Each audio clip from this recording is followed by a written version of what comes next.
yo lo que haría es lo siguiente, ¿no? Tampoco me interesan las partículas que chocan mañana o dentro de un año. Quiero considerar una unidad de tiempo.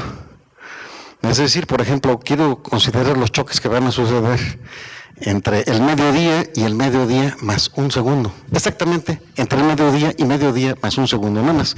Hay un solo segundo de tiempo para considerar esto, ¿no?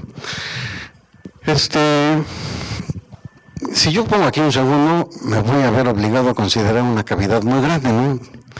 Pero las ideas no cambian si en lugar de poner un segundo pongo una millonésima de segundo, ¿verdad? El caso es que, entonces, supónganse ustedes que a la velocidad de esta partícula que está acá, esta flecha, al tamaño de esta flecha, yo lo llamo simplemente C minúscula. C minúscula es el tamaño de la velocidad de esta partícula, ¿no? Y entonces, pues a mí me hace falta considerar partículas que puedan chocar, es decir, que estén a una distancia menor que C, que multiplica al tiempo, ¿no? Si el tiempo va a ser un segundo, entonces tiene que estar a menos de una distancia de C por 1, es decir, C, ¿no? Entonces, automáticamente yo podría centrar mi atención en un hemisferio cuyo radio fuera exactamente igual a la velocidad de las partículas que estoy considerando, ¿no? Pero bueno, déjenme quitar esta parte que me resulta por lo pronto superflua. Y entonces, déjenme esta distancia que está acá, pues básicamente es la altura del cilindro que estoy imaginándome, ¿no? Es un cilindro raro, ¿no? Es un cilindro raro porque acuérdense ustedes que la base del cilindro está toda fea, ¿no? Yo les pinté una cosa ahí. Bien, podrían haber puesto un cuadrito o poner un círculo, ¿no? Pero lo que importa es que es un prisma oblicuo. Y yo estoy interesado en calcular el volumen de ese cilindro, ¿no? El volumen de ese cilindro, pues, es el área de la base por la altura. Y la altura es muy sencilla porque es igual simplemente a la velocidad de las moléculas que estamos considerando, es decir, es igual a C. Nada más que, acuérdense ustedes, C es la distancia medida en esta dirección y yo lo que necesito es la altura, no la longitud del cilindro, ¿no?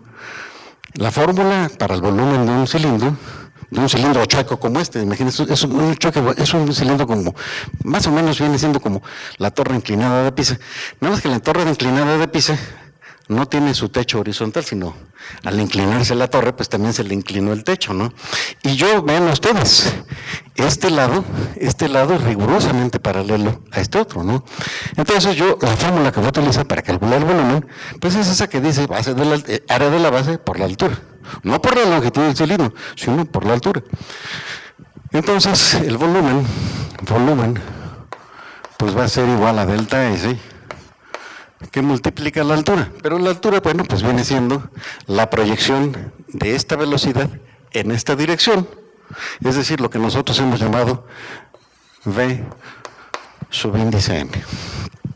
Esto hay que multiplicarlo por 1, porque dijimos que íbamos a considerar un tiempo de un segundo, ¿verdad? Pero todo un número multiplicado por 1 da lo mismo. Entonces, eso que está ahí ya es el volumen. Y ahora yo afirmo que todas las partículas que están aquí, no todas, exactamente la mitad. La mitad de las partículas, pues unas van para un lado y las otras van para el otro lado. Unas se acercan, o sea, si yo me paro junto a la pared, hay una mitad de partículas que va hacia la pared y la otra mitad va para el otro lado, ¿no? Entonces,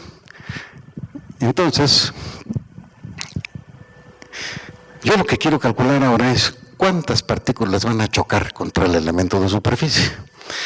Y para eso me hace falta introducir un cierto número n. Esta n minúscula representa el número total de partículas en el gas. Digo, puede ser el número de moléculas, puede ser el número de átomos. Pero bueno, yo voy a seguir hablando de partículas. N es el número total de partículas.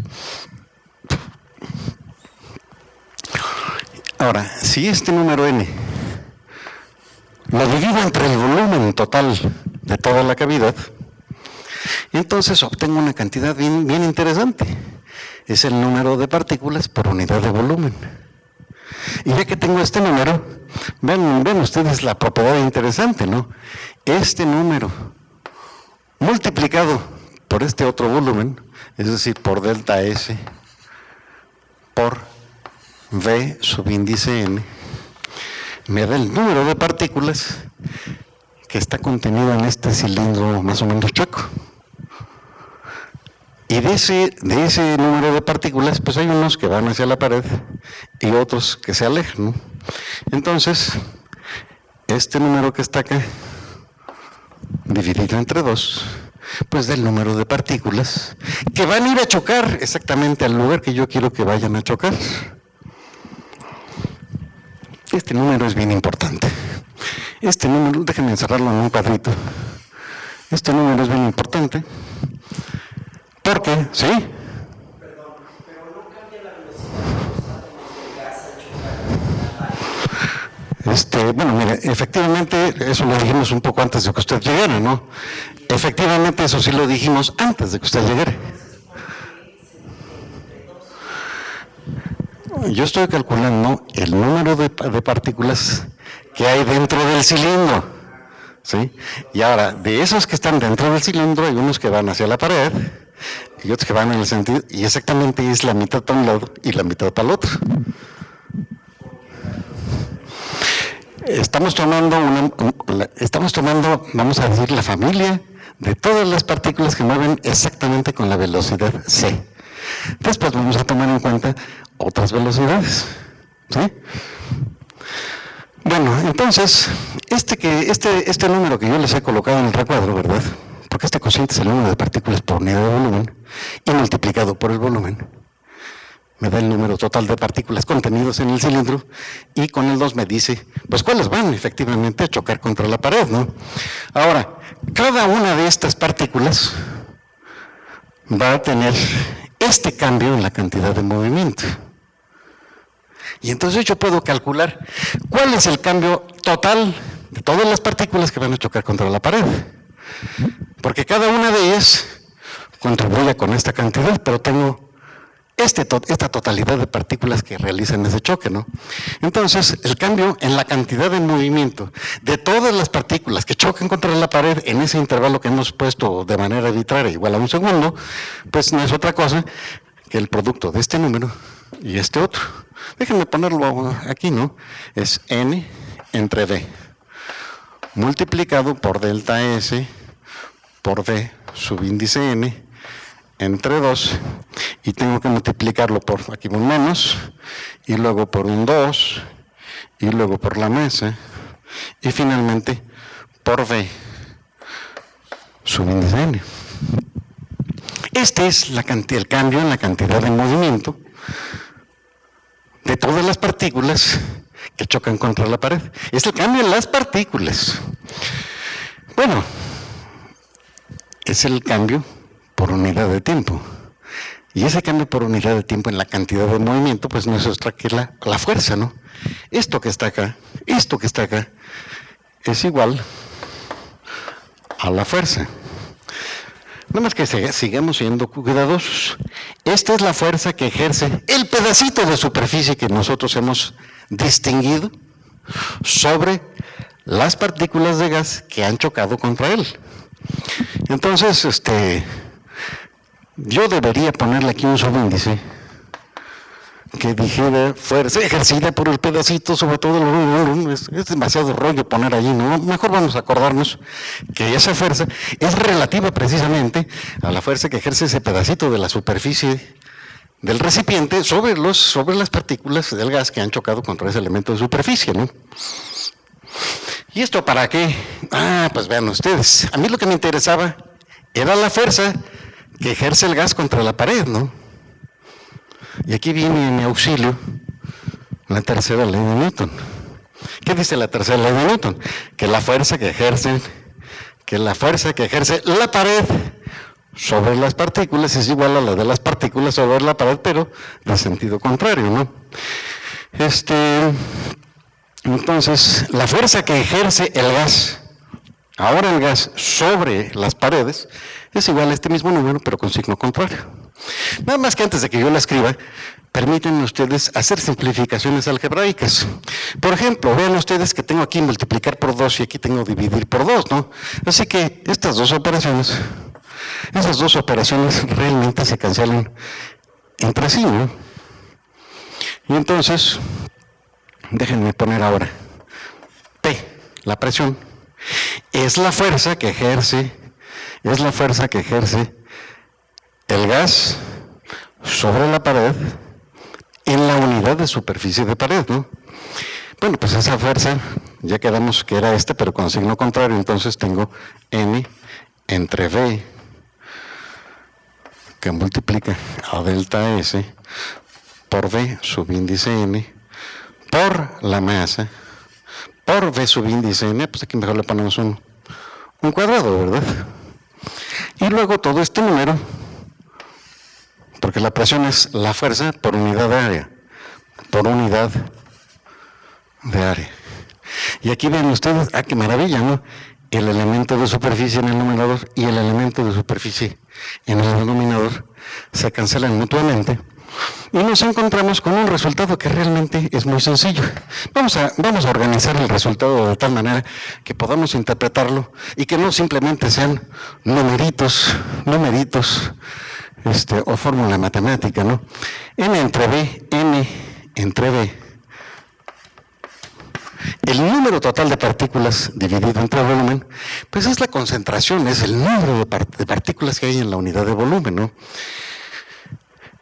Y luego tengo la masa por V subíndice N al cuadrado, masa por V subíndice N al cuadrado. Ya se terminó, la fórmula ya terminó. Ahora, a mí me gustaría, para simplificar y entender esto, multiplicar y dividir la fórmula por 2. ¿Por qué? Miren ustedes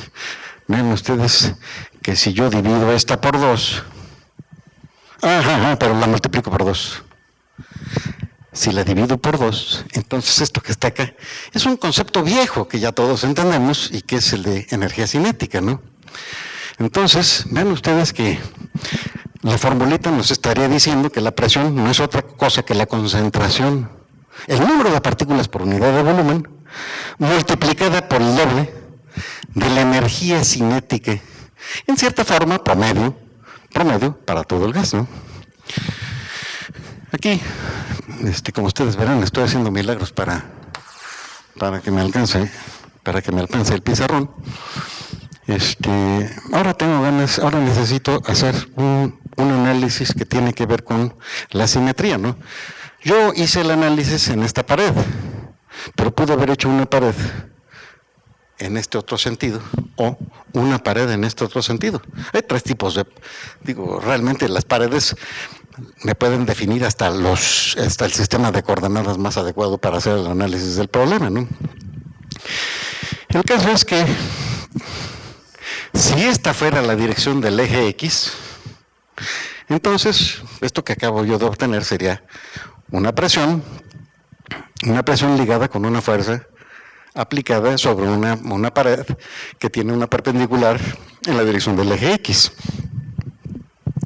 Pero entonces yo podría decir que la presión que yo he calculado, en este caso la llamaría X, pues sería exactamente lo mismo que si yo calculara la presión a lo largo del eje Y, y sería igual a lo que podríamos llamar la presión a lo largo del eje Z, porque yo estaré repitiendo exactamente los mismos cálculos, ¿no? Entonces, déjenme repetir este numerito, déjenme ponerlo de esta manera: N subíndice B, N entre B, que multiplica a M V subíndice N cuadrada entre 2. Y déjenme añadirle aquí una X, porque estas son velocidades perpendiculares al eje X, ¿no? Déjenme sumar este número con otro muy parecido. N entre B, nada más que ahora por M, V subíndice NY, entre 2, también al cuadrado. Y uno más, ¿no? N entre B por M, V subíndice N, Z al cuadrado sobre 2.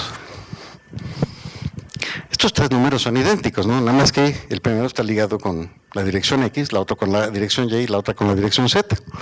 ¿Para qué les estoy repitiendo a ustedes 3 veces el mismo concepto? Tiene una propiedad interesante. Ven ustedes, miren. Esta algebraica, pues yo la puedo, esto lo puedo factorizar en entre B, que multiplica a este más este, más este. Ah, pero la M también es común, ¿verdad? Yo también factorizo M medios. M medios que multiplica a este más este más este. O sea, V subíndice N en la dirección X al cuadrado más V subíndice N en la dirección Y al cuadrado más V subíndice N en la dirección Z al cuadrado. Y yo les recuerdo que estas N's tienen que ver con esta, que es la velocidad normal, es decir, perpendicular a la pared en la que estábamos trabajando, ¿no? Ahora ven ustedes que este número que está acá tiene para nosotros un significado directo y sencillo. Es mucho más sencillo el significado de este número que el que yo tenía, por ejemplo, acá, porque aquí había que tomar una componente, ¿no? En cambio, ven ustedes que aquí tengo las 3 componentes sumadas. Estoy sumando las 3 componentes, cada una de ellas al cuadrado. Dicho de otra manera, la suma de esas 3 componentes no es otra que la velocidad total de la partícula elevada al cuadrado. Es el teorema de Pitágoras, pero en 3 dimensiones, ¿verdad? Entonces, de hecho, la suma de estas 3 componentes, cada una de ellas al cuadrado, de hecho va a ser igual a c cuadrado, que era la velocidad que yo le había propuesto, a esta cantidad, ¿no?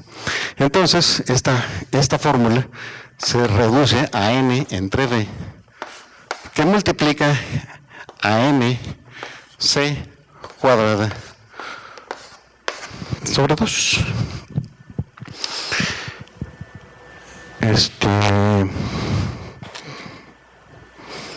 Bueno, hasta aquí hemos hecho un cálculo que se fundamenta en suponer que todas las partículas tienen exactamente la misma velocidad. Vamos a quitarnos esa espina, ¿no? De hecho, hay partículas que van muy rápido y otras que van despacito. Entonces lo que tenemos que hacer es dividir en capas el gas y poner las que van despacito aquí, juntar, ver cuántas hay, sumarlas.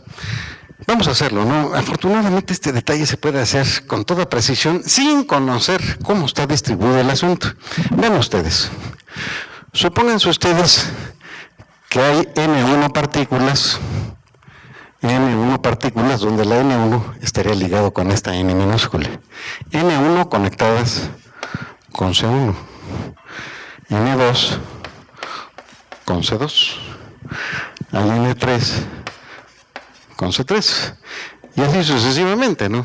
Digo, yo lo puedo dividir en 10 partes o en 100 o en 1 millón, ¿no? Si tengo mucha paciencia, computadora, ¿verdad?